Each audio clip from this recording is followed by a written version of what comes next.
Hi everyone, I'm wondering if people can hear my voice. The presentation, having trouble getting the presentation up on the screen right now.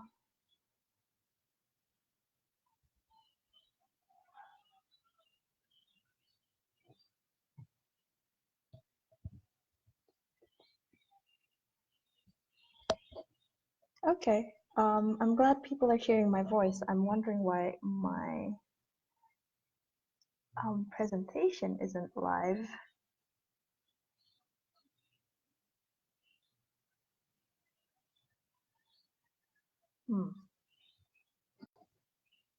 Sorry for the delay, everyone.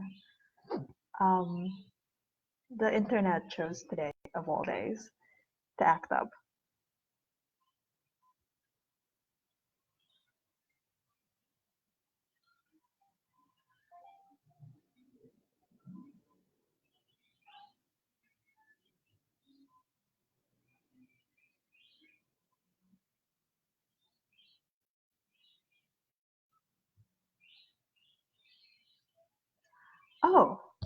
Oh, are you guys seeing my slide? Okay, that's good.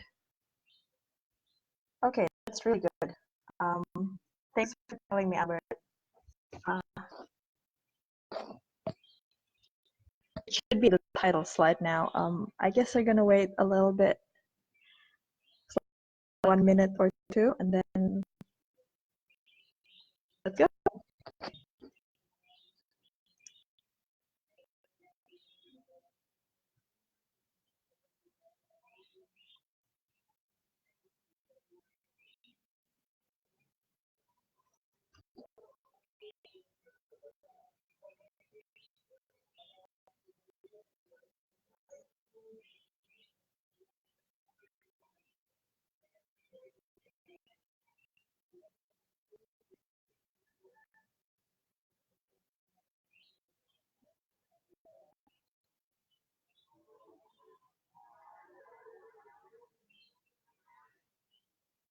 There we go.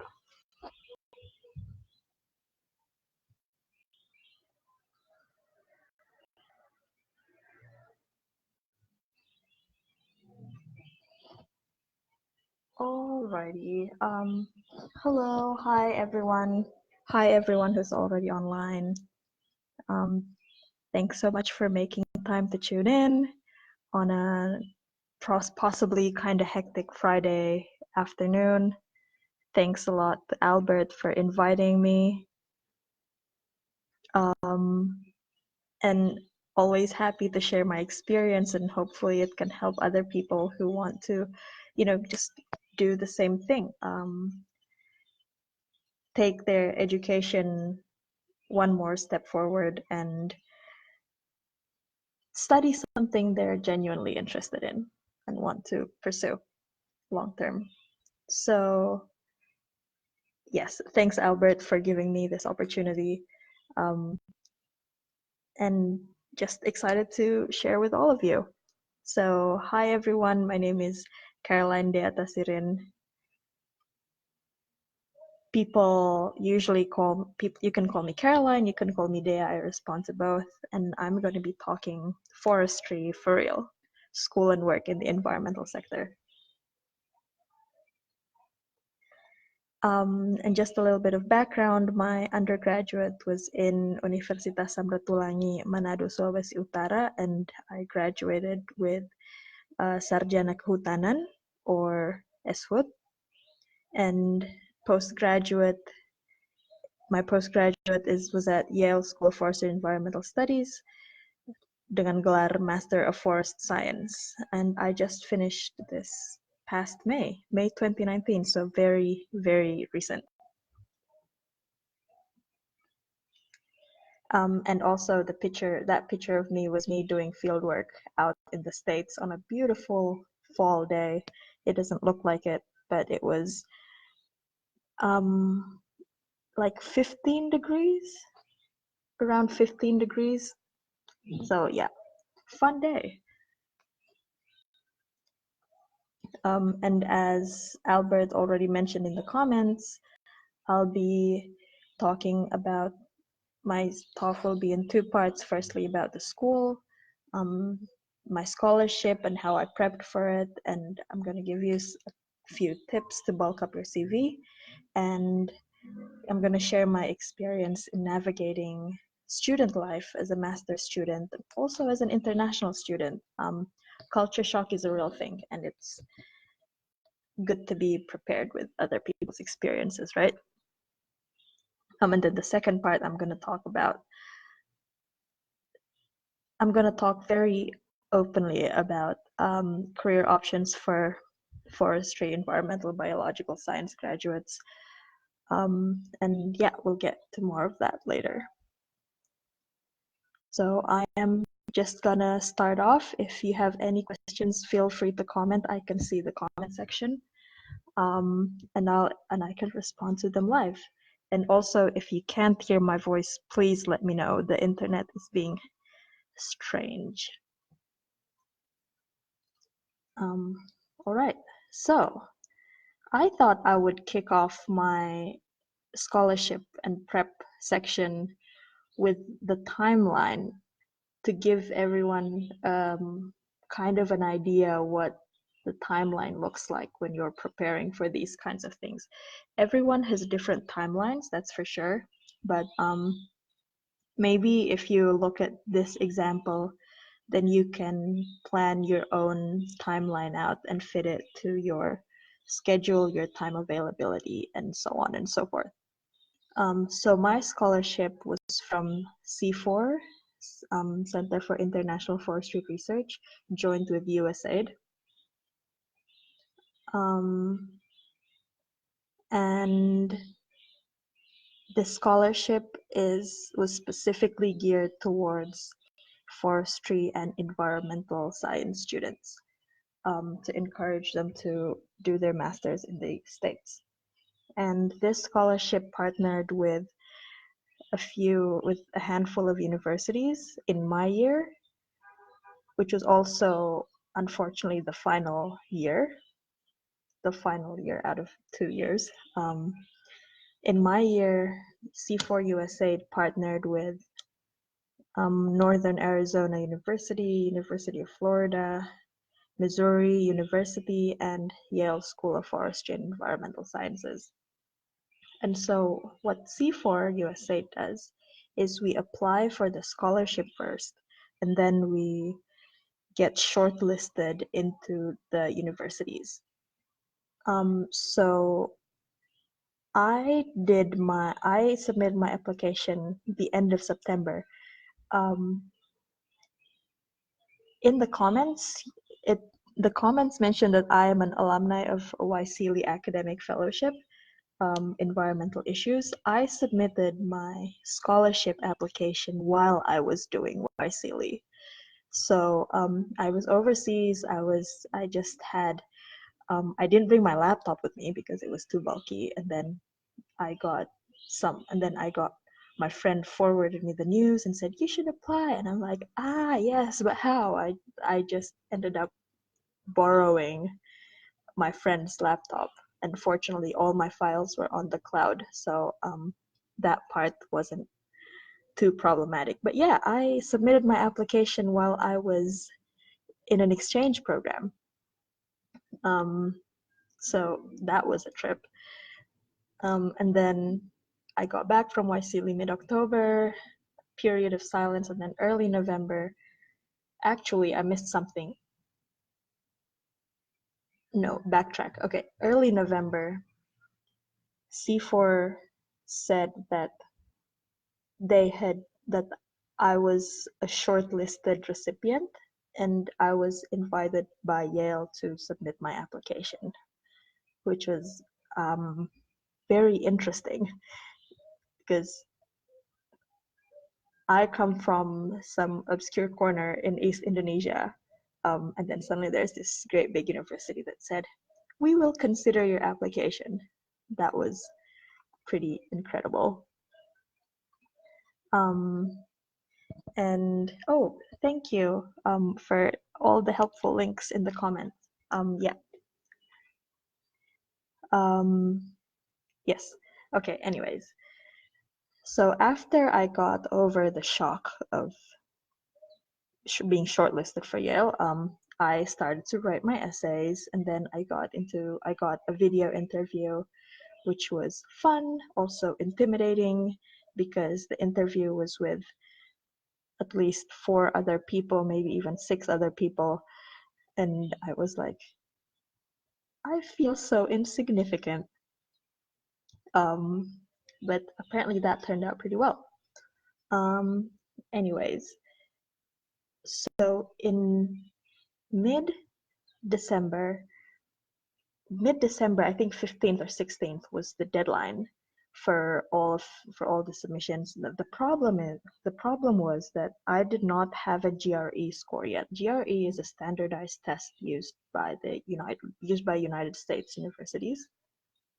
And I was very much intimidated by this test. And I think they did tests every 2 weeks, but the problem was at this point I felt very unprepared to take the test that was happening like the 20th December. So I emailed Yale FES, which was my school, Yale FES, and asked, I can submit all of these things on time except for my GRE. Can I get an extension for that? And then they said, okay, we'll give you until January 15th. And I'm like, awesome. That gives me exactly 2 weeks to study for this test. That was pretty crazy. So I spent my Christmas holiday studying for GRE. Fun. And then the 2nd or 3rd of January, I flew to Jakarta to take my GRE. And also about this time, I got news that I was shortlisted for another university, for Mizzou, or Missouri University. But that was the last thing on my mind. My focus was on the GRE. So I flew off to Jakarta, I took my test, and the way GRE works is that the scores come out 2 weeks after the exam. So the scores came out right on the date of my extended deadline. So I think I took the test on the 3rd, and then it must have been the 17th. And then on the 17th, the last day of my deadline, my scores came out, which was incredibly nerve-wracking. But hey, it came out. And so yeah, so I was still getting over the trauma of GRE. I hadn't started on my Missouri application. And then mid-February, I got notified that I was shortlisted for the NAU, Northern Arizona University. But I'd started on my Missouri application, but never finished it because in early March, 3rd of March to be exact, I got an email saying that I had been accepted to Yale. I was on my own at the house, and I just didn't know what to do with myself. It was a surreal experience, but the way forward is clear, and I knew that I was definitely going to take this opportunity. And yeah, so the entire process took up, let's see, about 3 months, 3.5 if you include the extended GRE deadline. But do note that way back in 2015, I had already taken my IELTS. So that's another. So your English certification is also something they ask, and I already had that. It so happened that the expiration for that certificate was about somewhere around the deadline of the scholarship application. So it's like everything fell into place, but just like barely. It was pretty incredible. Okay, moving on. So this is the timeline for applying to the scholarship and to Yale. And then what happened after was just a lot of admin stuff that prepared me to actually go overseas. And that process started with apartment hunting. So we had so Yale FES has a Google Sheet where current students and newly graduated students would put up their apartment. If they're looking for roommates or if they want to find someone to replace them in the apartment lease. So that made things very easy. And at the same time, I also stalked the entire neighborhood on Google Street View. Yeah, I was a little bit obsessed.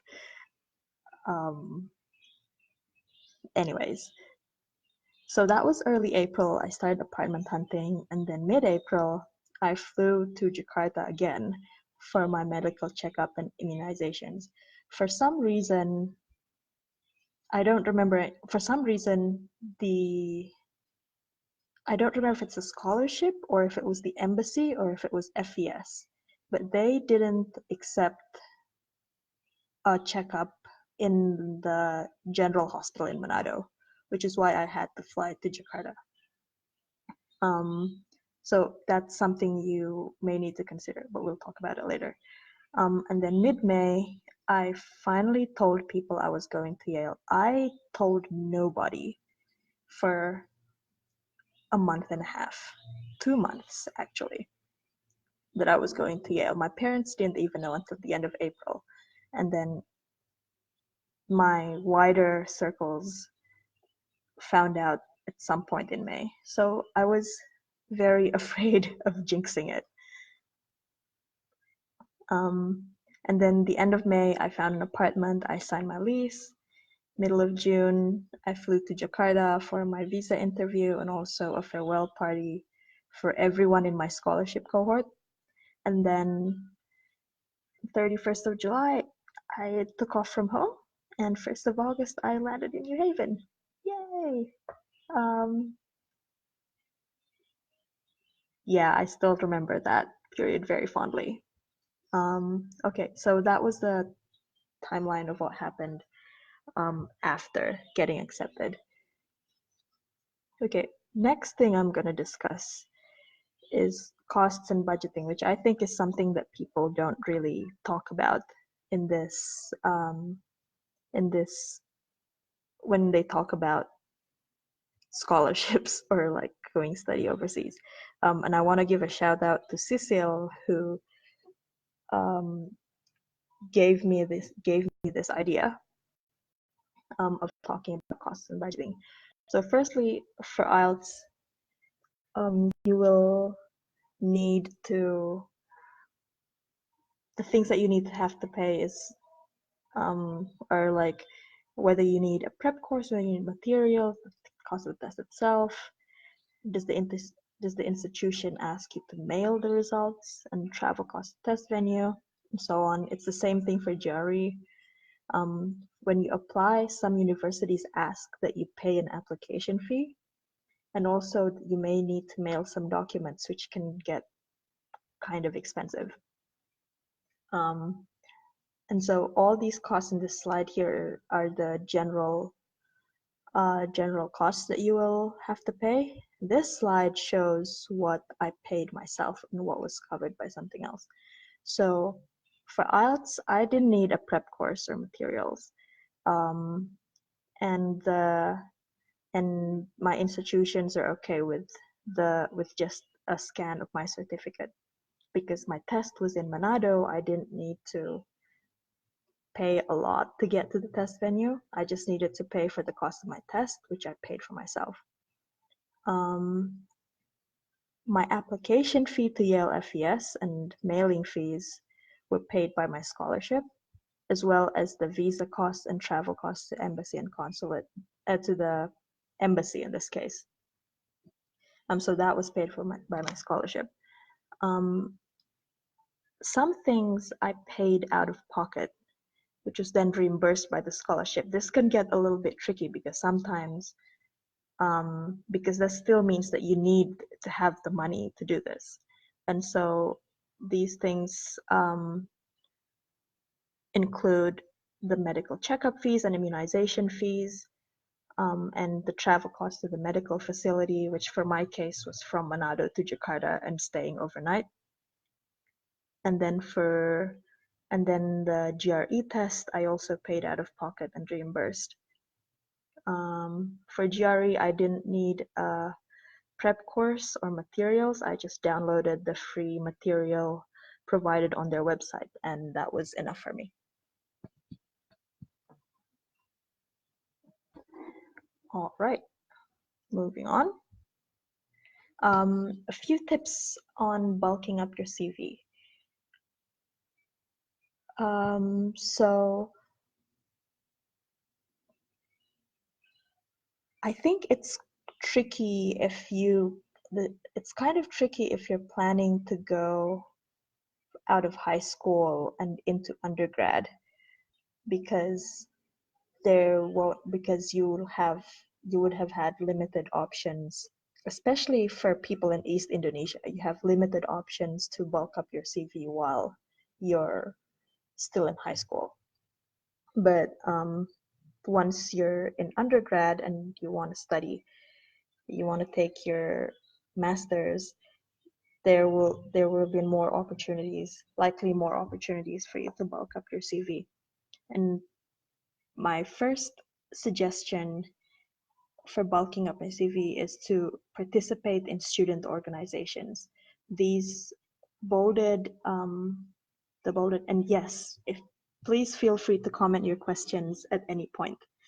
And I will keep track of them and answer them during question and answer. Okay. So the bolded text are the experiences I put in my CV. So my student organization was my MAPALA, Mahasiswa Pencinta Alam. And you can always put in your BEM atau BPM at the faculty level, at the university level, if you were involved in any other organizations. Even if you were involved in a committee, that's still a valid experience.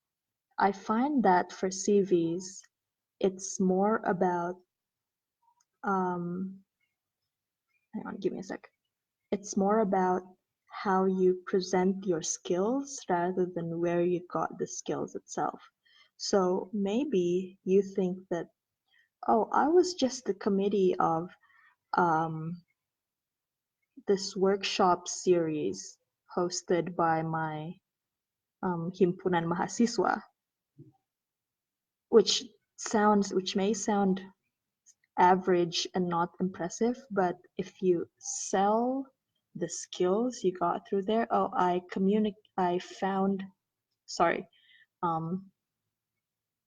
communicated with speakers and then facilitated their talks and maintained a relationship for them that made them want to come back and speak again, that sort of thing. Like, those are the things that people look for in your CV. how you sell your skills, not where you got the skills necessarily. Okay, so that was my student organization. My work experience was very limited. I only worked at one organization. Selamatkan Yaki is a local NGO. Why did I put in LSM? Anyway, Selamatkan Yaki is a local NGO here. And then I did several gigs as a liaison officer or an LO in conferences. Excuse me. Excuse me. And my work experience here was as the education assistant, and I did outreach to a lot of students and in villages, in markets, in government offices. It was a whole smorgasbord of demographics that we talked to. And seeing this from my extremely self-critical lens, it's like, it's a local NGO, it's nothing. People that interviewed with me went to the national GIS, this national GIS organization, or this national international NGO, whatever. So I cannot emphasize enough how your CV is more about your skills and how you present them, how you show how you overcame your difficulties, how you learned your lessons. That's what your CV is about. Not necessarily which organization, what workplace you learned them at. Okay, so definitely you can use your work experience and volunteering experience. I cannot emphasize this enough for undergraduate students. You need to do more than just go to school.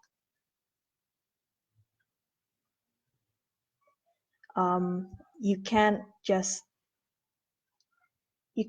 earn good grades. You need to show that you also know how to work. And the way you show that is by being involved in organizations and volunteering volunteering in organizations. And yes, you don't have to join 20 of them. That's too much. But if you have one or two where you did meaningful work and you made a difference, that's all you need. My volunteering experience was at Pusat Penyelamatan Satwa Tasik Oki Wildlife Rescue Center, and at Suara Pulau Foundation. In both of these places, I really didn't do much. I helped host school students and wrote some workbooks for Tasik Oki, and I helped organize events at Suara Pulau Foundation. So it wasn't again, it was just small tasks, but if you package it well, if you explain it well, it can still be a selling point for you. And finally, capacity building programs. There will be information about workshops or conferences or student exchanges that flies around Instagram or Facebook or even through WhatsApp. And these are valuable opportunities for networking and for learning, and definitely makes your CV look better. My capacity building program was a solid 1. It was just the Waisili Academic Fellowship with Environmental Issues, where I got to go to Hawaii, which is pretty awesome. I got to meet some really inspirational people from all over Southeast Asia and networked. And also I got to meet other inspirational people from Indonesia. Albert being one of those people in my cohort, except that we did different topics for our academic fellowship. And so if any of these news come your way and they're aligned to what you want to do, go for it. You may be concerned that you're not going to get accepted or it's going to be too hard. Well, studying by principle, learning in principle is hard because it's something you don't know. But then after you learn, you know a little bit more and then it'll get easier. So having it hard is part of the challenge. Yeah. Oh, you're welcome.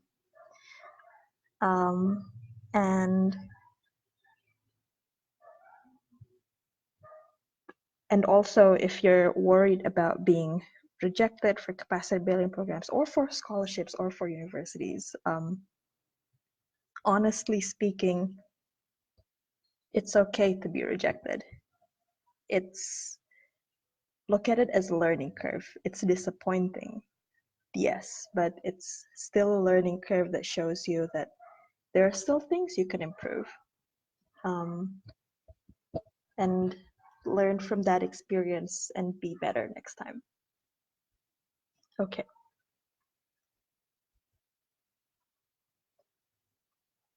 Okay, there we go. Now we get to the pretty photos and the section about navigating master's life. Before I start, I'm gonna take a drink.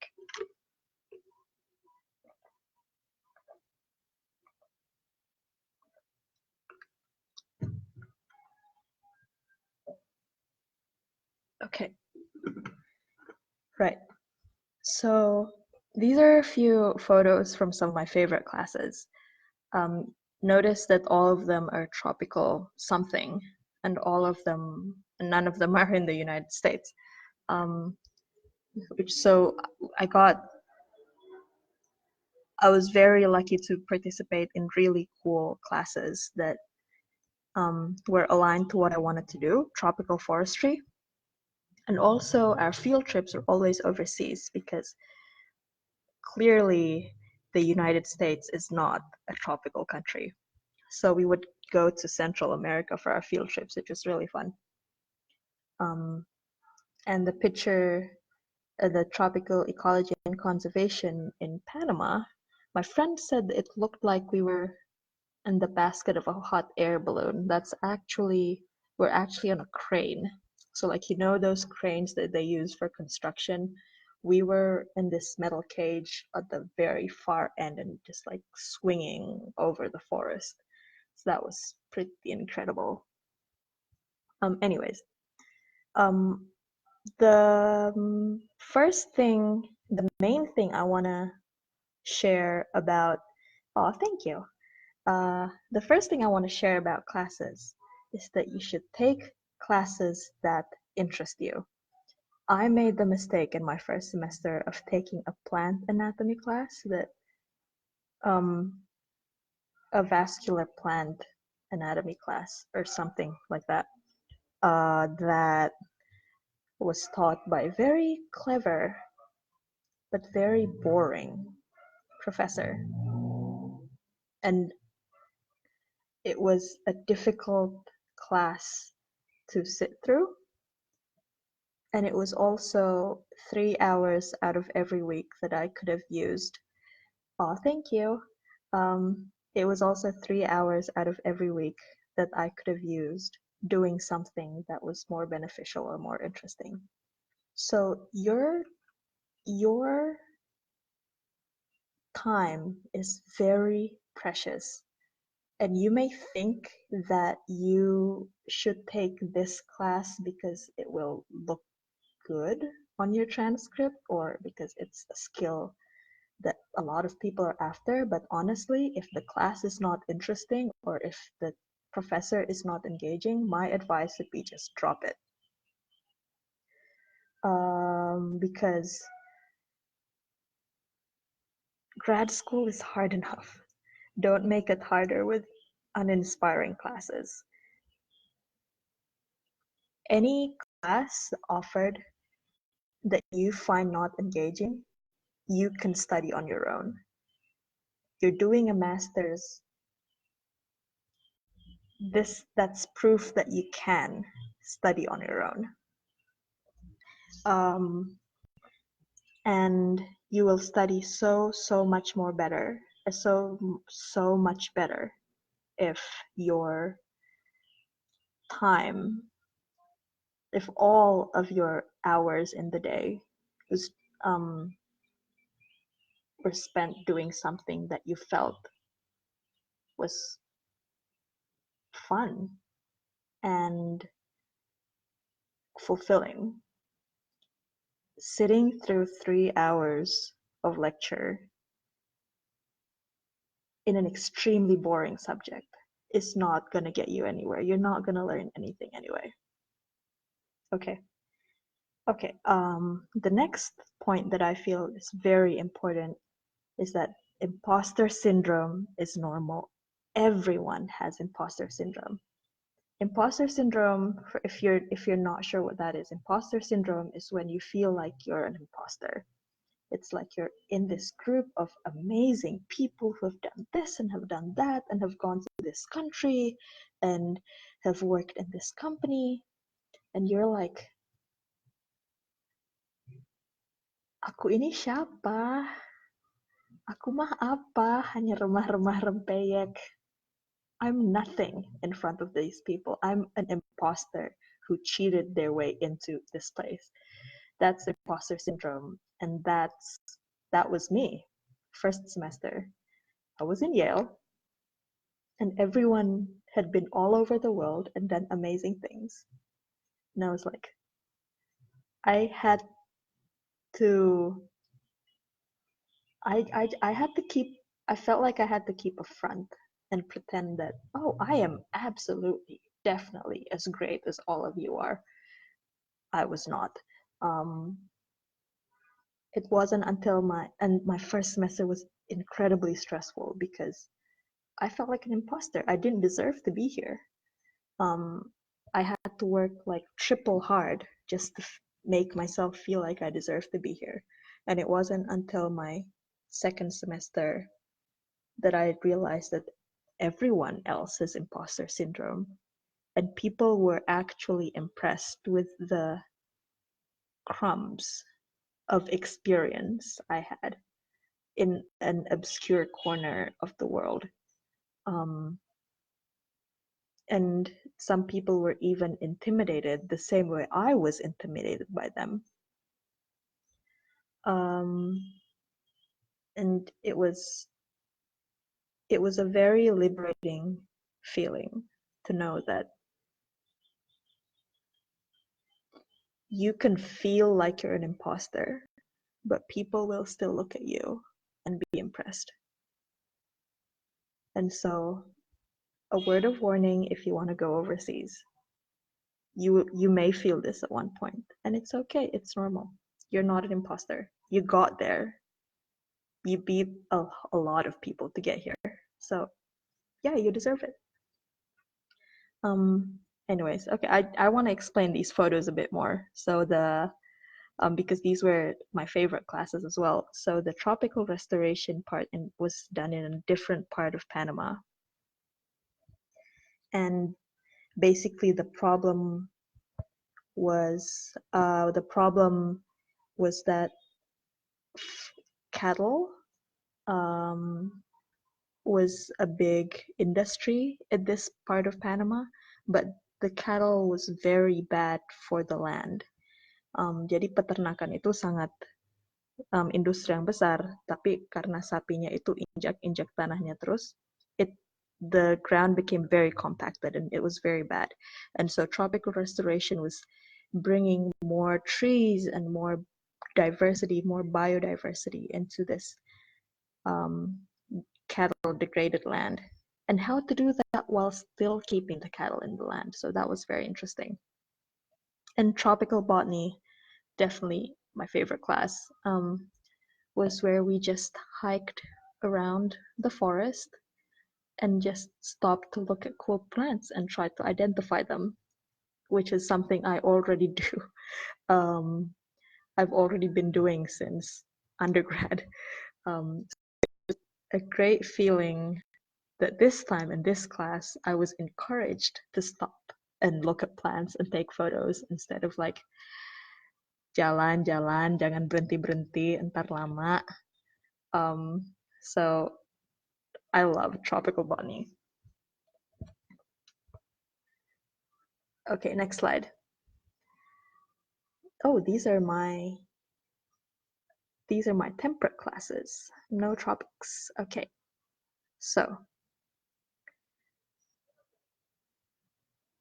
my next piece of advice is more general, but definitely applies more to classes because you have so many assignments to keep, you'll have a lot of assignments to keep track of. So you need to find a system to keep track of everything because you're not going to get reminders. The professor will give you a syllabus at the beginning of the semester where all the assignments are still listed. And then the best reminder, the only reminder you can expect is when you're in class and then they say, okay, this thing is due next week. But then they're not gonna say anything during the week. And also, anak-anak yang rantau pasti tahu if you have to pay the bills, bayar kos-kosan, bayar air, pay the electricity, pay gas, and so on. Those deadlines are not as flexible as in Indonesia. So devise a system to keep track of things. I remember what I did for my classes was that at the beginning of the semester, I would look at at my syllabus and put all my assignments on my calendar. Beginning of the semester, so I would get reminders, and that worked pretty well.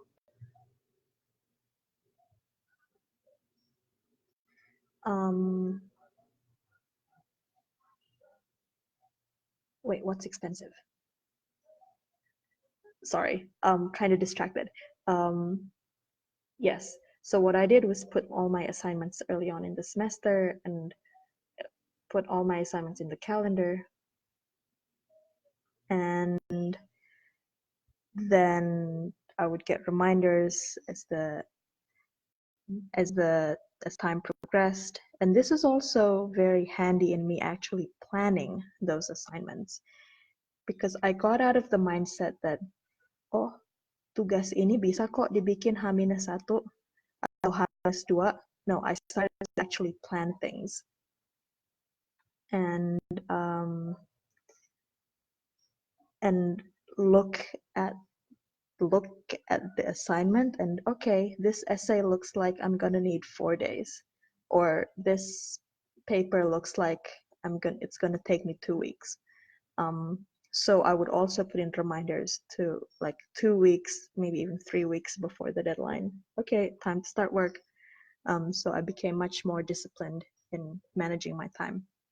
And yes, Albert, the rent can get pretty high, and if you're late, they will charge an over something fee, and you don't want to do that because even if you're on a scholarship, it's still kind of expensive. Okay. Yes. So a little bit about the pictures I have. So the picture at the bottom left is the silviculture class, which is basically learning about growing trees. And notice how none of the trees have leaves because this was late winter or maybe early spring. This was March. And so it was still pretty cold.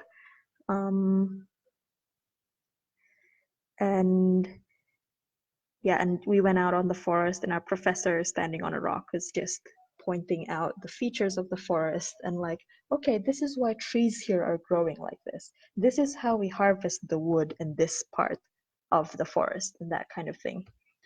And also, yes, sistem kabut semalam is really bad for you. So always good to plan things out and manage your time better. Okay, yang foto di pojok kanan bawah is management plans for protected areas atau how to make a management plan untuk kawasan lindung. And it's a lot of things. It's not just looking at the trees or looking at the animals. Here, my professor is standing in a soil pit. So you dig a big hole in the ground to look at the soil layers and determine the soil type, because this will determine what kinds of trees can grow and what kinds of plants can grow. And that in turn determines what kinds of animals you can find there. So everything is linked, which is really cool, which is why I really like forestry. And so this was a pretty big project.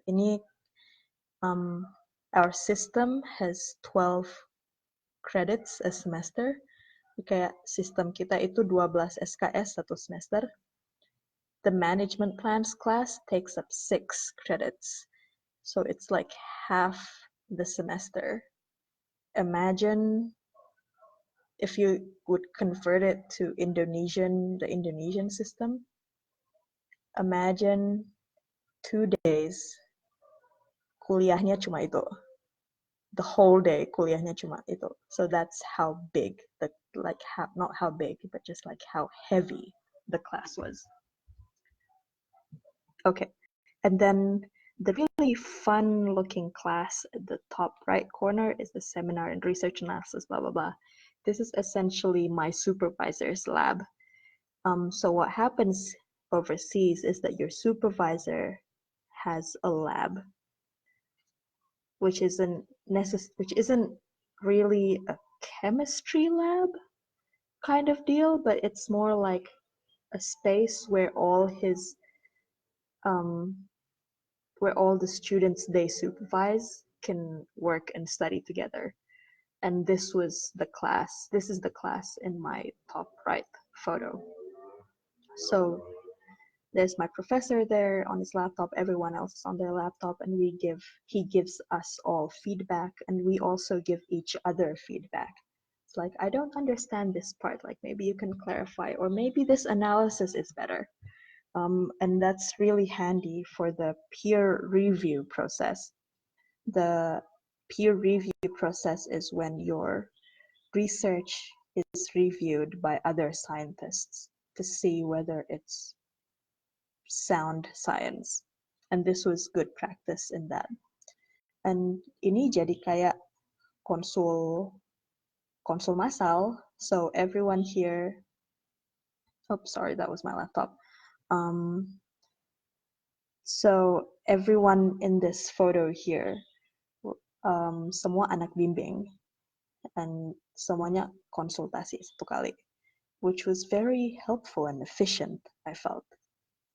And if you pay close attention to these 3 photos, they're all the same professor. So that's Mark Ashton. He's my supervisor, an amazingly kind and helpful person, and very funny too. And so I have great respect for this man. Okay, moving on. Student organizations. Yay, the fun part. I was involved in a lot, to say the least. And so I have always been since undergrad, and I just couldn't slow down in grad school. So my first piece of advice is embrace extracurriculars. Do not force yourself to take extracurriculars. But definitely, if there's anything that interests you and looks like fun, you should do it. You can make friends, and you can engage in a different kind of work and let your brain rest. Because the thing is, like for academic classes kinds of thing, it's like your brain is really thinking and studying, and that gets tiring. But then if you want to take a rest and like not do anything at all, it can get kind of kayak nggak tenang gitu karena nggak bikin apa-apa. And so student organizations can still be work, but just a different kind of work, and it might be a nice change from the academic work of school. But if you feel like this organization is for you, if it's like, don't force yourself to do extracurriculars, because that's also not good. Okay, so what were my organizations? My favorite organization, well, no, it's not my favorite, but it's definitely a lot of fun people, is Forestry Club, where I served as president in spring 2019. And this photo is from our Halloween party, which is why everyone's looking bizarre. And oh, look, and that's our, kalau di Indonesia, Wakil Dekan Bidang Kemahasiswaan is in the bottom left corner. Anyway, so the Forestry Club is basically an organization in the school that facilitates community building activities. So we organize parties. And thank you for the question. Noted. And so, yes, we organize parties. We also organize like little get-togethers every week, just so the students can get out of class and just relax and talk to each other and socialize. And which makes me feel like our school has a very healthy social life. It's not, bukan sama sekali bukan sekolah yang datang kampus kuliah pulang. Like, people hang out, people socialize. It's very fun. And then the second organization was the International Society of Tropical Foresters. It's obvious why I chose this, because it's tropical forestry. It's my thing. And where I served as the co-chair of the 25th annual conference. The photo is from after the conference. And I think we got 150 something participants from at least 15 countries. So that was pretty cool.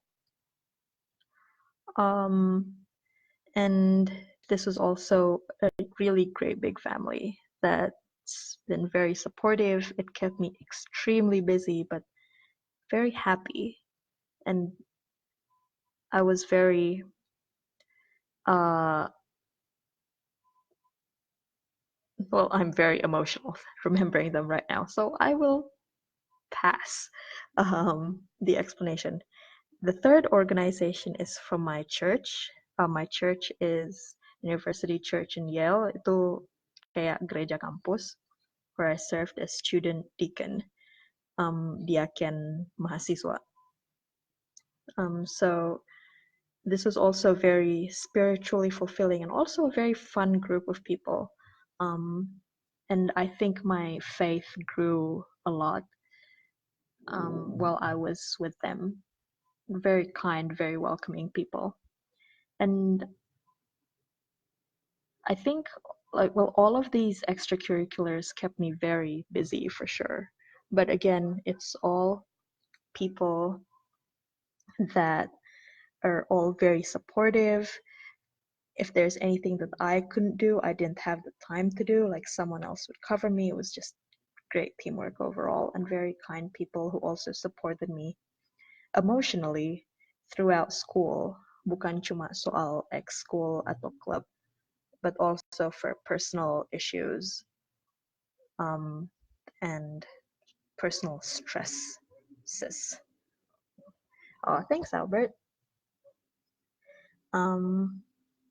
Okay. Moving on. Ooh, social life. This is fun. The first advice I need to say is that you need to make time for breaks. My mindset in undergrad was that, okay, if you work really, really hard, and then you deserve a break. No, breaks are not a reward. Breaks are a necessity. So you need to consciously take a break, like after a couple of hours of work. And taking a break does not make you lazy. It does not make you a failure, as I thought in undergrad, but taking a break is being responsible, I think. Being responsible for your health and well-being. And my way of taking a break would be just like to call a friend and like, do you wanna like hang out here, or can I go over to your house and watch YouTube, or hey, do you want to hang out at the park? Just really, really random things. But breaks are always fun with friends, and sometimes it can be really fun to have a break on your own too, whatever works for you. And then my second piece of advice is very obvious, but I feel like it needs to be stated. Make friends and build a support network. Some personalities find it harder to make friends than others. That's okay. But everyone still needs at least one or two other people who can support them and listen to them. And grad school is hard, man. All the assignments and just like all the other responsibilities and just the pressure of research, it's hard to manage all of that on your own. You need other people, and it's scary to start, like, to make new friends, but be open to the possibility and you'll find good people.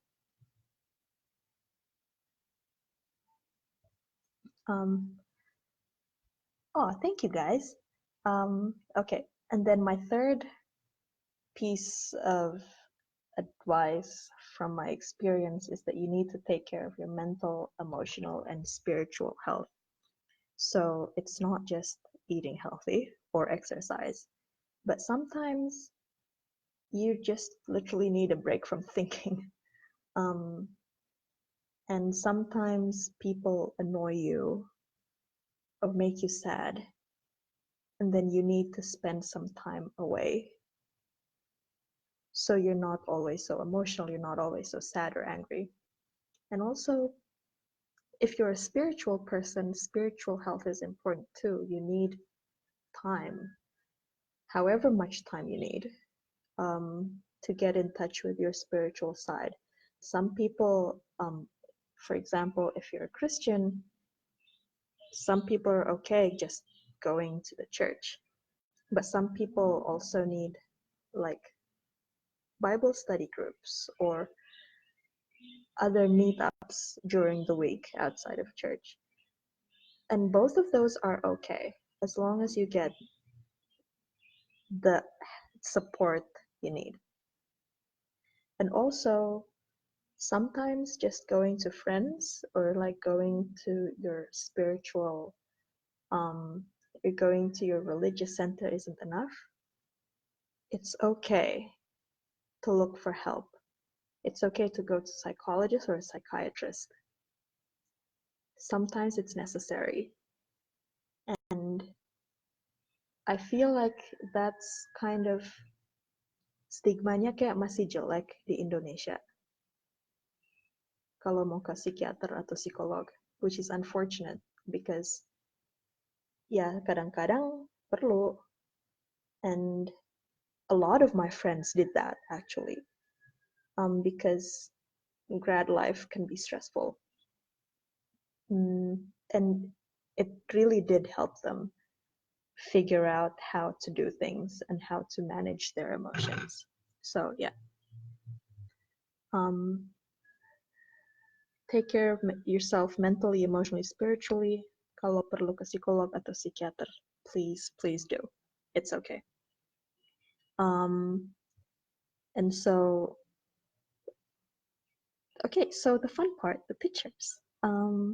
So the top right corner is just the ISTF leadership being goofballs. So one of our friends was a pretty good photographer, and we were just like, hey, how about you take photos of us? And so this is our attempt at writing ISTF. I think it worked okay.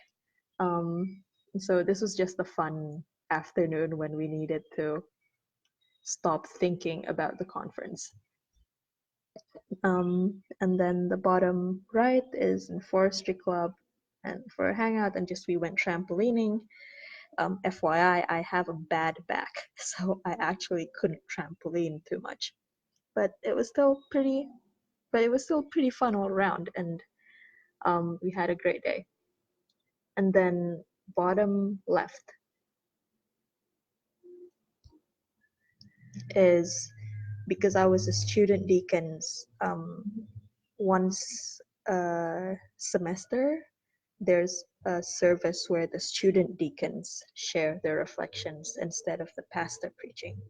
So this was when my friends came to watch me after my student deacon reflection, and it really means a lot.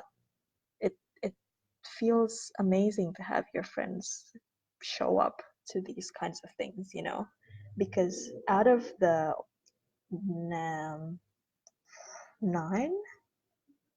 nine people in this photo, none of them were religious.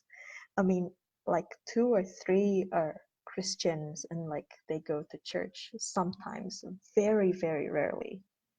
But other than that, like none of them were very super religious. No, none of them were religious, period. And so it meant even more to them that they came to church to watch me. Okay, moving on. Okay, just random stuff and random photos. Also, please do note that I'm just showing you all the really happy photos from my master's experience. I don't have photos of the bad aspects of it, unfortunately. It was because, well, who takes those photos? But anyway.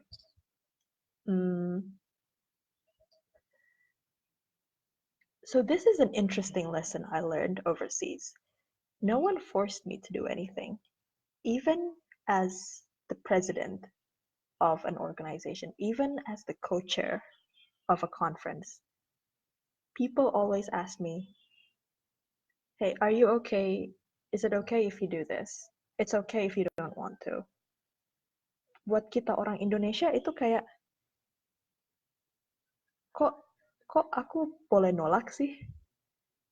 Kalau aku nolak semua gimana? So that was kind of weird for me because I wasn't used to it. Tapi di sisi lain, pengalaman itu, like that experience, made me realize that, made me take responsibility even more than if I was, if even more than if I had to do something. Jadi mending daripada diharuskan terima tugas, dikasih pilihan mau apa enggak, aku malah lebih karena aku sendiri dengan sadar memilih, yes, I want to do this. So even my thesis advisor didn't force me to finish my thesis. I would just like go to him and say, I'm just like having really bad time with my analysis and my writing and whatever, and like a whole ton of excuses. And he was like, okay, take your time just to process everything. Which is honestly kind of crazy. Karena dengan tesis pun gak dipaksa. And this just proved that the drive to do anything comes solely from you. And you take ownership, you take the responsibility for all of your decisions. If you don't want to do it, okay, but you bear the consequences. Yeah, that was a hard lesson to learn. A little bit of background info on the photos. Lower left is another forestry club thing. It was a forestry club potluck. And then the lower right is I think this was the student group fair. Like all the student groups had a table and presented to the new students in hopes of attracting them to join. And then top right is all the girls in our forestry cohort. And so to clarify, at Yale FES, we had 4 degrees. We had the environmental science, environmental management, forest science, and forestry. And so these 6 ladies here are all the ladies of the forest science and forestry degrees in my year. And lovely ladies, all of them.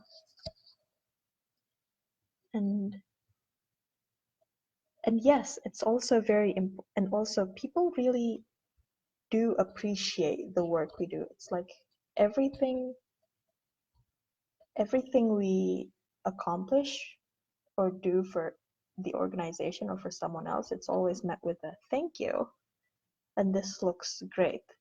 Tapi itu bukan basa-basi, at least I didn't think it was basa-basi. Cuma basa-basi, oh bagus. No, it was a very genuine thank you and a very genuine hasilnya bagus kok, makasih ya.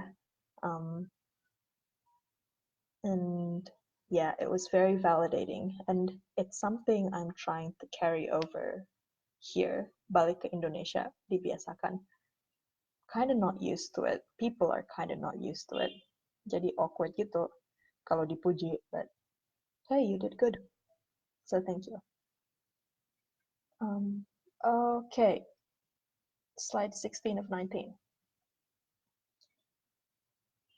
Oke, jadi ini fotonya.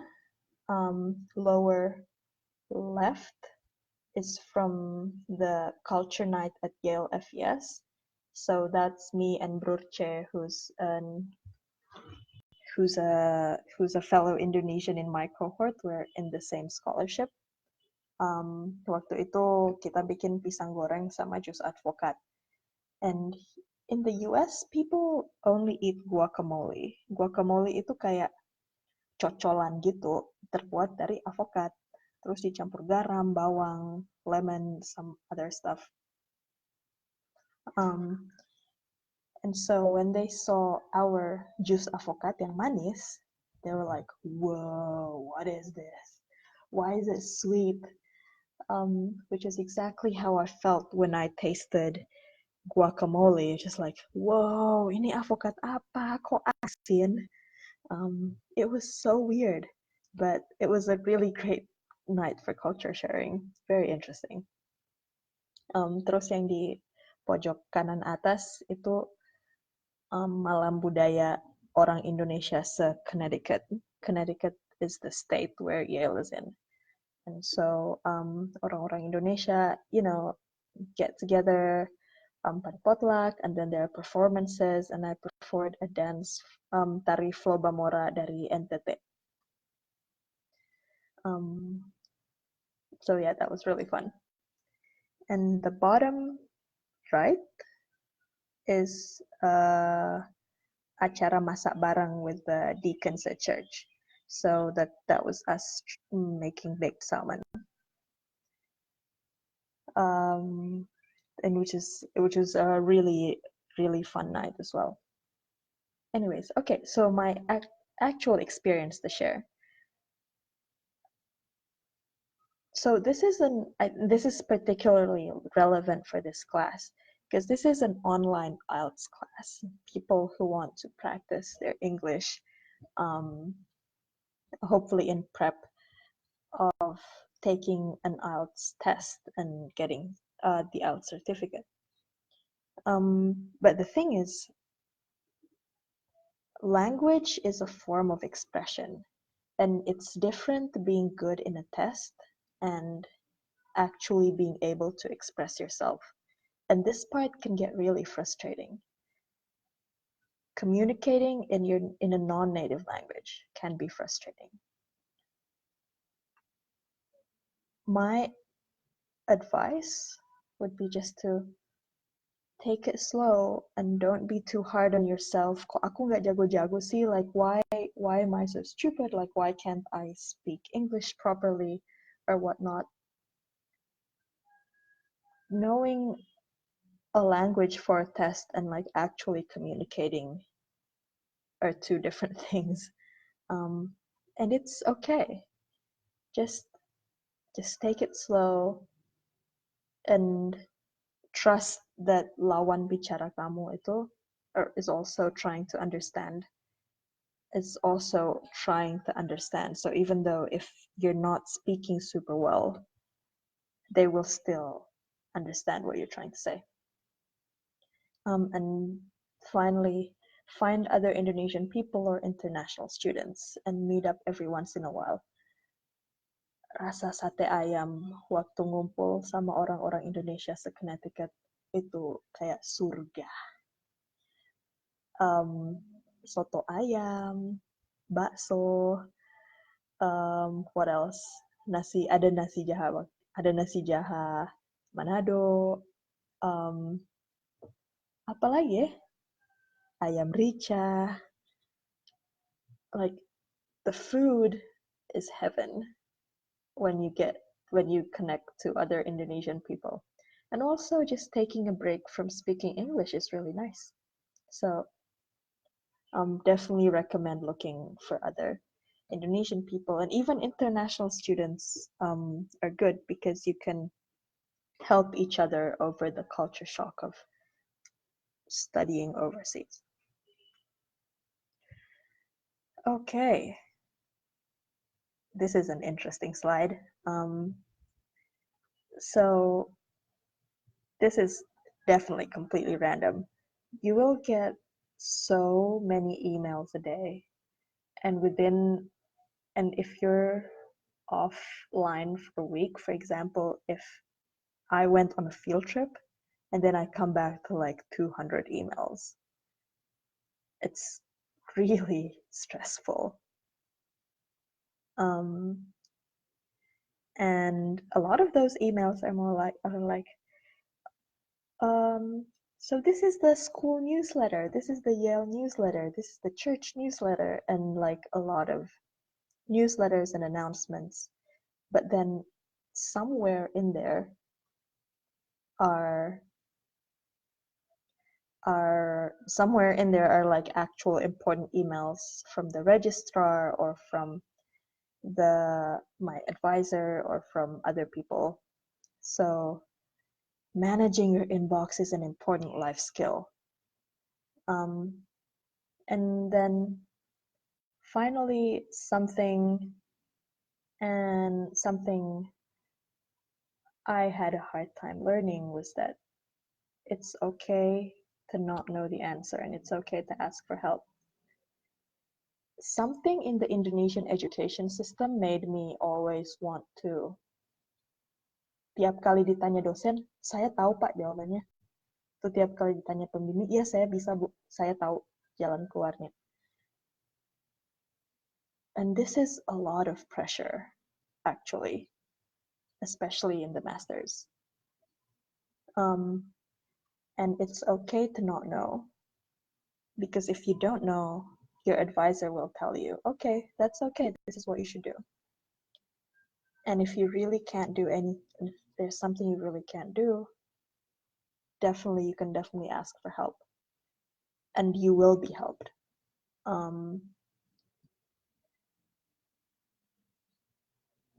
Not asking questions and not asking for help puts so much pressure on you,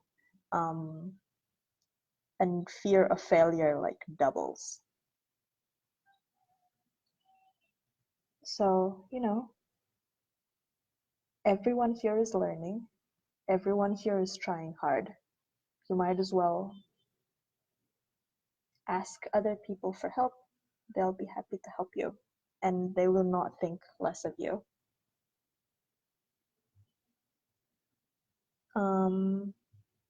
So a little bit of info on the pictures. 2 of them are from graduation. One's where I was chosen by staff to be student marshal. So student marshal, beda dengan barusan Unsrat, alma materku kan wisuda, and like all the graduates go up on stage, receive their ijazah from the rector.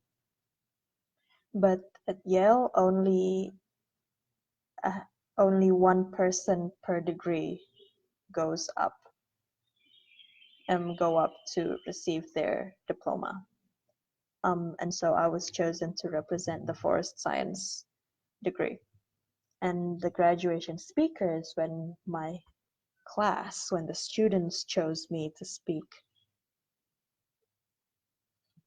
during our graduation ceremony, which was also kind of stressful, but very fun and very sweet because they trusted me with such a big responsibility.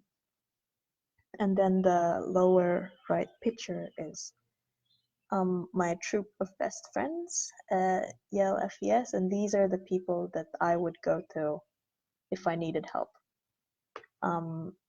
If I needed, like, I'm too stressed out, I don't know how to do this, like, they would just listen to me, and maybe they also don't know the answer, but they're always there supporting me, and I just really love them. They deserve this shout out. So for Kai, Zach, Renata, Sarah, Nick, I don't know if you're watching this, pretty sure you're not, but yeah, it's still 4:24 in the States. Thanks everyone. It's very nice of you. But anyways, these people were my central support system throughout grad school, and just I love them lots. Moving on. Okay, this is going to be kind of an interesting slide, and I'll try to make this quick because this talk took way longer than I expected. So this is my one slide on environmental work, and it's a very open slide for discussion. When people talk about environmental work, it's either lu jadi PNS, lu jadi dosen, atau lu kerja di NGO. And while that's generally speaking true, there are a lot of subtopics, some of them very interesting, that go into environmental work. The ones in orange are the ones that I have done for my work or for school. The ones in green are the ones that I do kind of on the side as an amateur, not professional person. And the ones in yellow are the ones that I've been exposed to, but I wasn't the one doing the work. So the ones in yellow are more like my friends do these work, and I know a little bit because they talk about it, but I'm not an expert. And so, misalnya for Selamatkan Yaki, I did stakeholder engagement and community outreach, education awareness raising, and researcher was obviously school. And I'm also a graphic designer, visual communicator, and photographer, just for fun. None of my photos go anywhere. My designs go to, I don't know, presentations, or like banners. And then forest restoration and protected area manager is from this experience I got from classes, sort of. And then wildlife rescue, wildlife crime, and ecotourism volunteer coordinators are all my friends slash loved ones who do this. But there are a lot of other options here, and I highly encourage you to ask me any questions about any of these fields, any of these little text boxes, because environmental work is a very broad topic to cover. But all of this comes down to, I didn't fix this slide, but it actually comes down to two things. First of all, the good of the forest and slash the good of the ecosystem. I say forest because I'm a forester, but actually the good of the ecosystem, the good of the habitat that you focus in, and secondly, the good of the community, which is the people directly in contact with this ecosystem. Because I am of the opinion that no conservation work, no protection, environmental protection should have to sacrifice the local communities. Rakyat kecil itu jangan dijadikan korban konservasi. They should be involved. If you want to,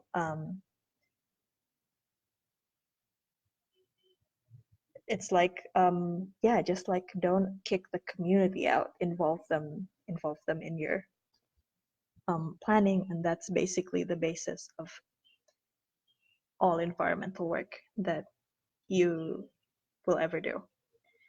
And so, yeah, this is a very open slide for questions. Happy to answer any questions. I think we have kind of like half an hour.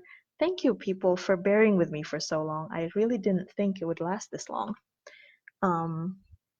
And so, yeah, I will now take questions, starting with the ones that were already asked in the comment section. But if anyone else has any questions, feel free to just write it in the comments. Jadi pertanyaan pertama soal seandainya pohon adalah wifi, pasti semua orang akan menanamnya. Sayangnya pohon cuma menghasilkan oksigen. Iya, sayang ya. So I think these words are very true, and they describe how people take oxygen for granted. Although hopefully in places like Jakarta, orang udah mulai pada not taking oxygen for granted just because of how polluted the air is. Hang on, wait, where was it? How effective is it for campaigns though? I think it's kind of simplistic because it's just and also kind of guilting people into something. My brand of conservation messages are messages that encourage rather than messages that guilt people, because people, when they feel guilty, they get defensive, terus malah nggak mau berubah gitu. And so while it's true and that statement is good social commentary, I'm not sure if it's super effective. Okay, I hope that answers the question.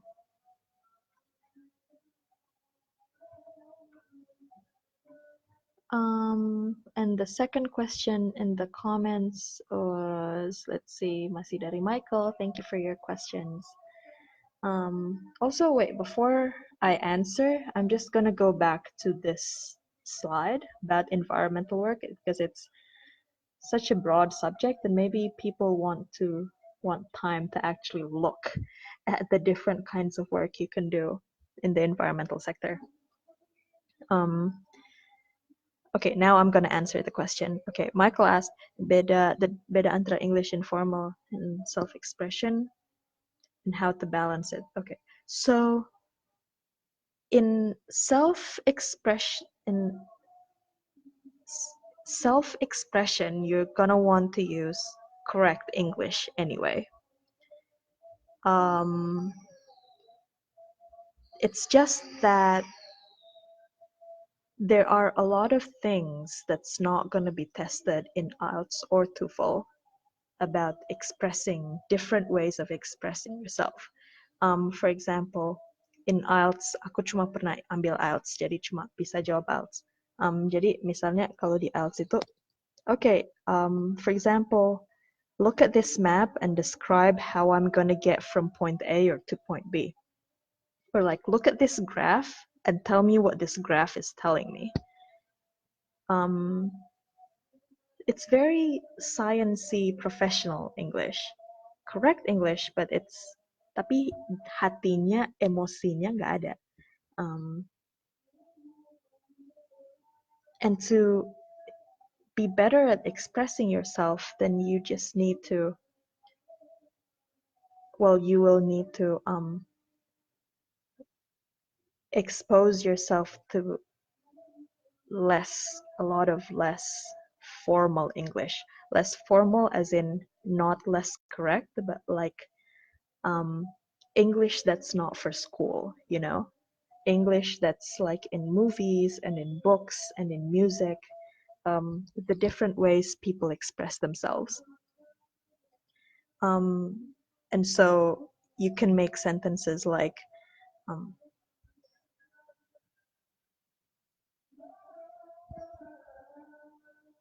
okay, I'm blanking out. Anyways, but definitely, yes, expose yourself to less formal, less school English, like in movies and in books and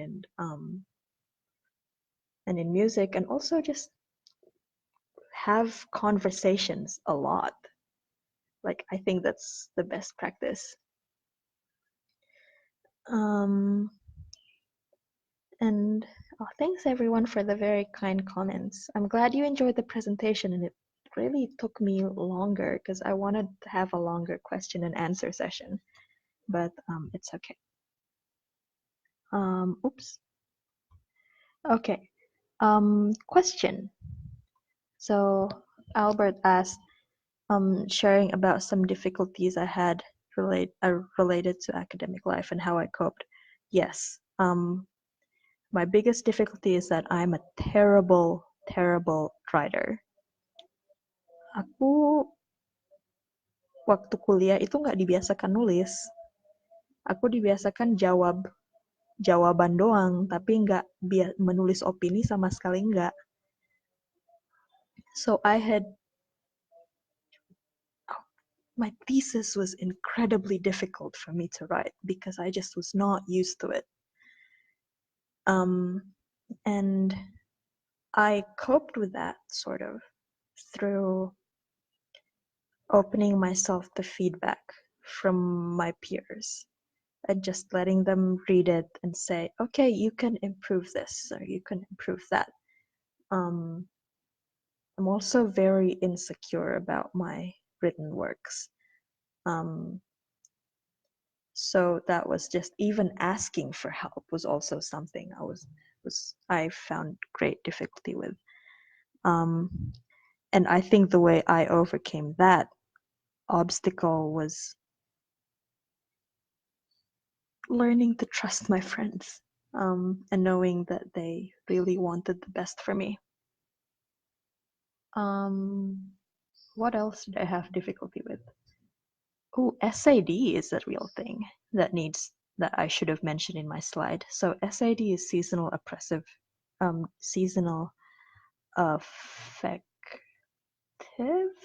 disorder, or you just say it's SAD. Seasonal affective depression, something like that, or SAD. And it happens during winter when you have no very little sunlight. And I thought that was like, oh, how bad can it get? And then like December was fine. January was normal-ish. And February was horrible, just horrible, I tell you. It was so hard just to get out of bed because I just wasn't feeling happy enough. I was so depressed, um, just because of the lack of sunlight. It's a real thing. Um, and so something to think about if you go to a four-season country, um, to pursue your studies. Um, so yeah, well, there was like a whole list of difficulties I faced, like, anxiety and depression. Kind of kepanjangan kali kalau dibahas di sini. But yeah, I'm just very thankful for my friends because any mental or emotional related difficulties, they helped me through it. Okay, next question. How long did I finally decide to choose Yale University instead for your master's degree? So I think it took me a few days of looking at all the C4 USAID partners before deciding that I wanted Yale as my first choice. Cuma banding-bandingkan aja antara program-programnya dan like what they have to offer. But when I finally got accepted, it took me almost 2 weeks to decide whether or not I was going to actually accept this offer because of imposter syndrome and like, what did I do to deserve this? And like, I'm not going to be good enough and I'm not going to be smart enough for this program. So yeah, that's a whole other story. But yeah, well, a few days initially, and then when the offer finally came, like 2 weeks. And then the next question, are there any tips and tricks for GRE? Well, maths I found easy because it was high school maths. And so as long as you understand the questions and you passed ujian nasional matematika dengan nilai yang standar, you should be fine. And that was the main reason I only looked at the free material from the website. It's because I didn't find the maths too hard. The writing is a little bit trickier. Because like I said, I'm a bad writer. My main piece of advice to prep for GRE would be to practice writing in a time limit. Soalnya itu yang paling susah buat aku. Kalau nggak salah, batas waktunya 45 menit apa sejam. Practice writing about a topic in that time frame. I didn't practice enough. Jadi my GRE for writing was just average. But definitely practice writing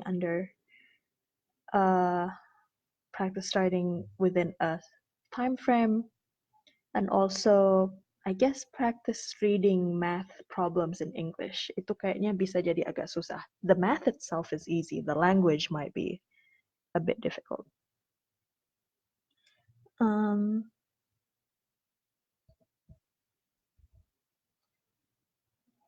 Okay. Oh, I'm glad you enjoyed my talk, Ria. Thank you. How did I balance academic and non-academic life?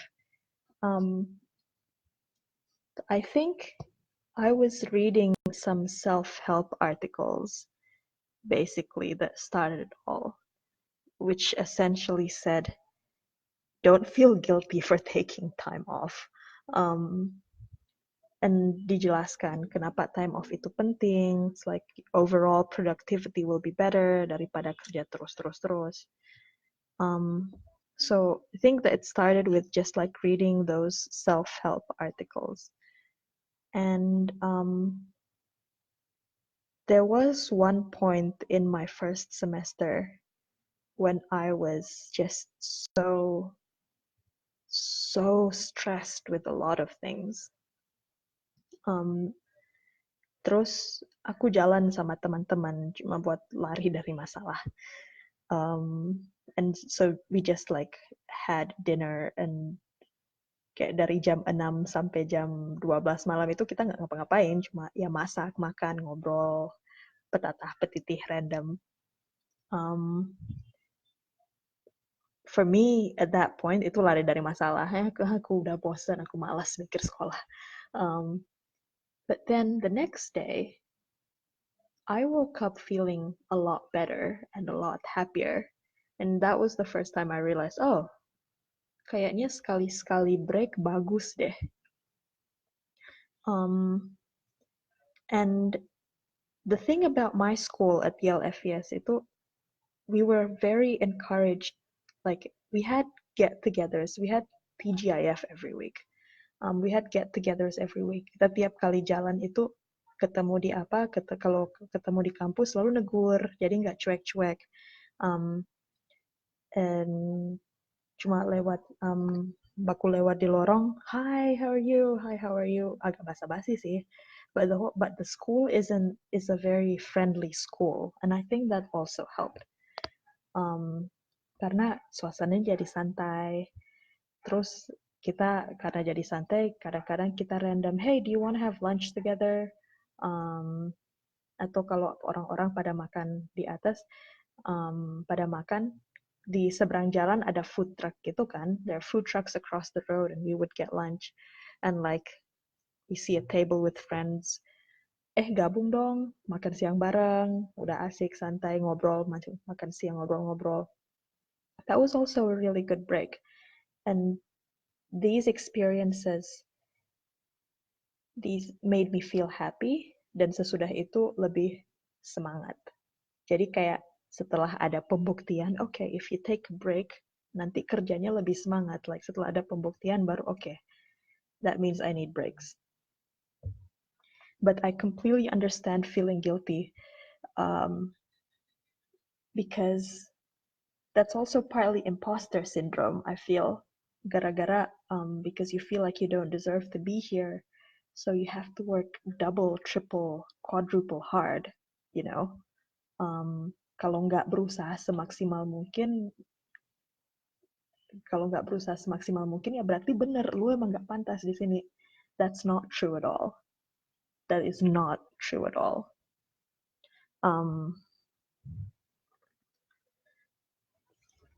So, yes, you deserve to be where you are.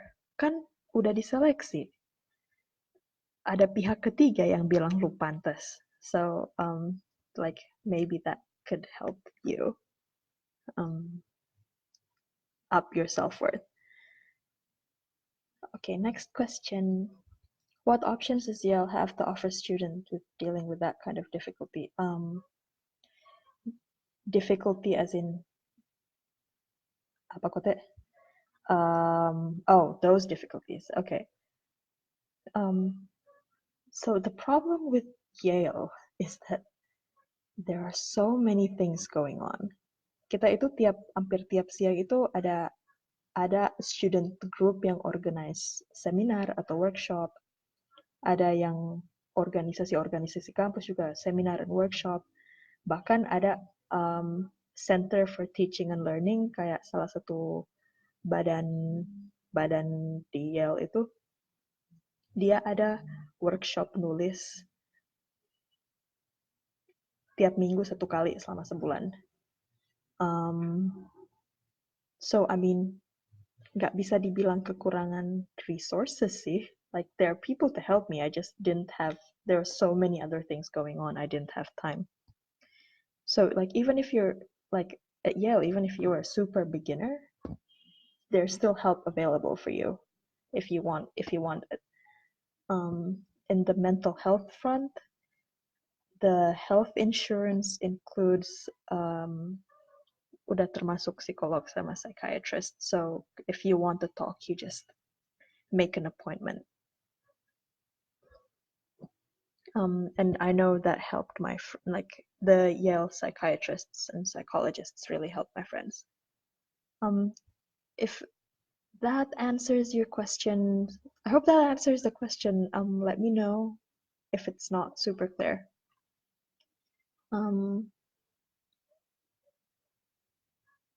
Okay, interesting. So any encouraging words for others, especially from Eastern Indonesia, to apply for a scholarship, their dream university, and also all the preparations that follow?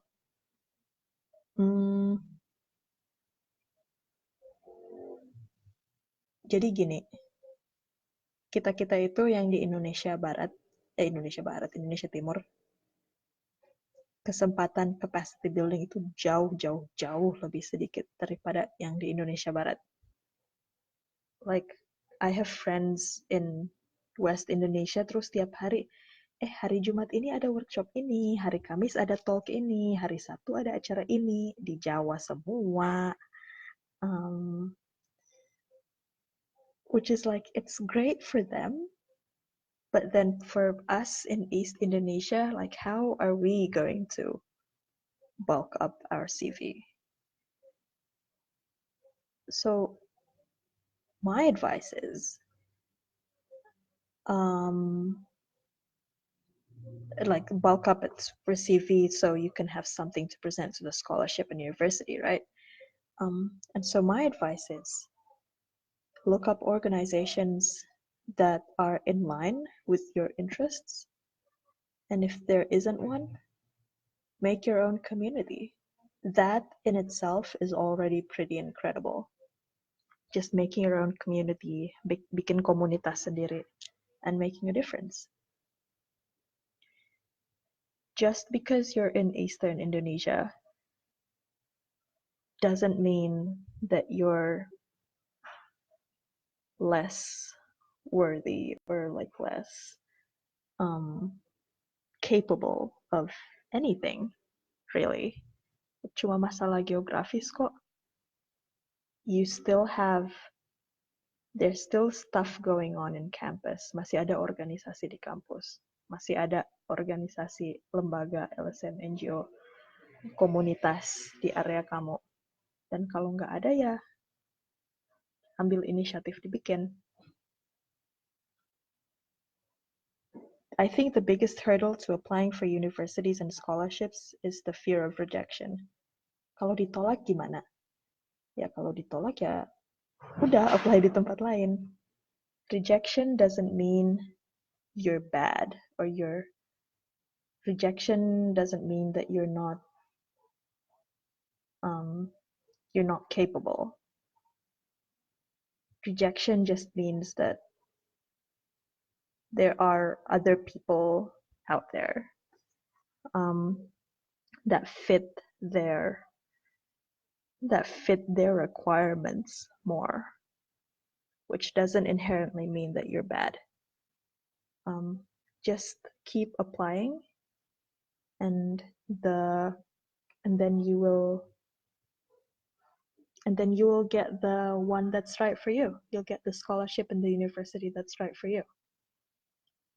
And even if you feel like, wah, beasiswa ini ketinggian, aku mah apa, nggak bakal mampu bersaing, nggak bakal mampu dapat. Siapa bilang? Jurinya kan bukan kamu. You're not the jury. You're not the person determining who goes and who's in. Maybe you feel that you're not worthy, but the judges, the jury, the admission committee might see something in you, might see something that you have to offer for the program and the community, something that you can't see. And you'll never know what that thing is unless you try to apply. Aku terus terang pilih Yale sebagian juga karena reputasi. It's an Ivy League university. It's like kayaknya cara pikir orang Indonesia banget ya. Masa universitas sebagus itu pilihan ketiga? So I put it in number 1 tanpa ada harapan sama sekali bakal diterima. Diterima. That was crazy. And if you don't try, then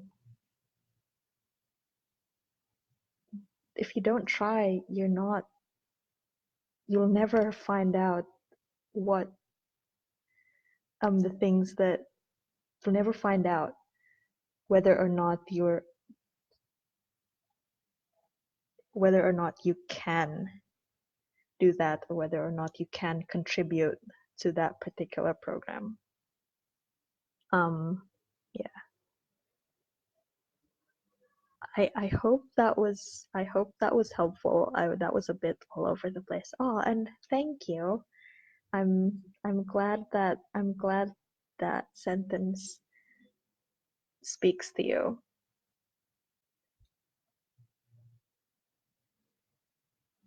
Maybe a little bit, maybe something else that that I learned from my family, tepatnya dari om gue. Dia juga lulusan Unsrat, perikanan Unsrat. Terus dia kerjanya sekarang di perusahaan minyak internasional. Not quite sure what kayak tambang minyak internasional. Not quite sure what the name is. But terus habis itu bapak gue juga lulusan Unsrat. S1 di Unsrat, PS2 udah S3. S3-nya di University of Tasmania loh, Albert. So I'm very interested in your post-grad life as well, to be honest.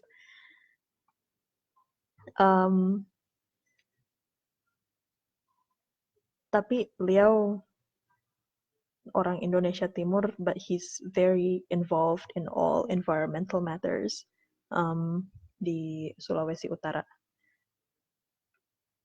And like from these two people, I learned that nggak penting kamu dari mana. It doesn't matter what your undergrad university is. Doesn't matter what your postgrad university is. It doesn't matter whether they're really good or really bad. Karena yang bakal bicara itu skill kamu. You can go to a university dengan akreditasi C, tapi orang yang jago banget project management. Lu bisa ke universitas akreditasi A, tapi lu kampus rumah tanpa ada pengembangan diri. Nggak penting the university you're from, the part of the world, which part of the world you are from. If you're disciplined, you're driven, you know what you want to do, and you want to help people, most importantly, you want to help people, and you want to learn, you can still do amazing things. It's your skills, not where you're from. It's your skills and what you have to offer and how you want to help. So yeah.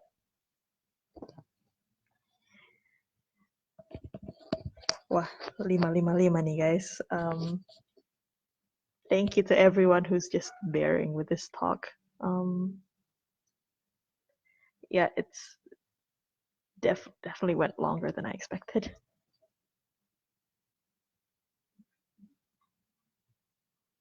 So yeah, we still have some time for questions.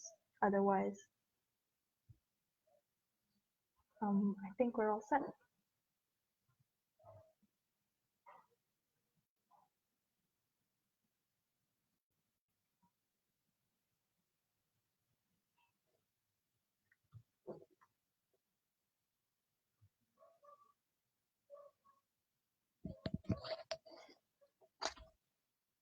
See, this is also why I don't really advertise the fact that I went to Yale FES, because while it's an amazing university, like I still kind of have to prove myself and prove my skills, you know. Emang universitasnya nggak penting gitu. And thanks everyone. I'm glad it helped. Always happy to answer questions. I'm on Facebook. I take messages. Thanks again for Albert for inviting me. I'm really glad that this program, this this program is a thing, and just making this more accessible to people in East Indonesia specifically.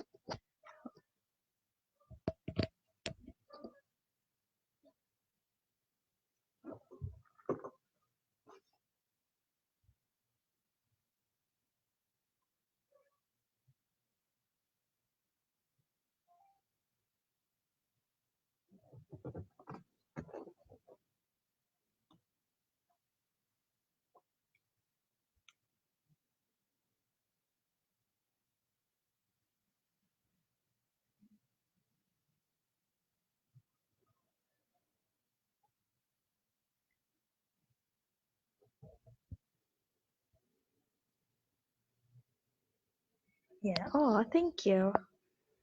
All right. If people want to connect with me, shoot me a message on Facebook or Instagram. Actually, Instagram bisa sih, but hang on. Let me just type a comment. Why did I think of this before?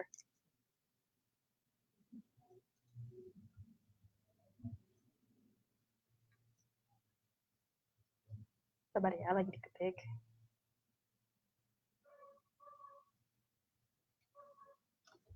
Facebook message.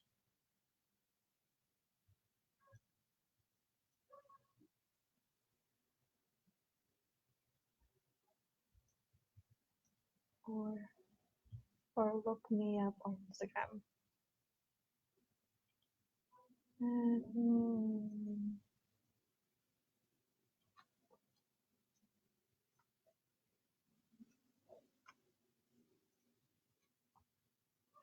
Or for longer questions, you can send me an email.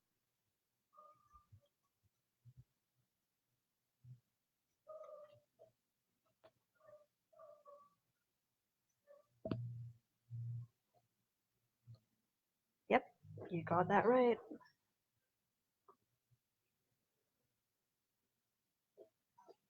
Okay. Yes. So finally, thank you everyone for tuning in. I'm glad this is helpful. Always happy to answer more questions. Thanks again to Albert.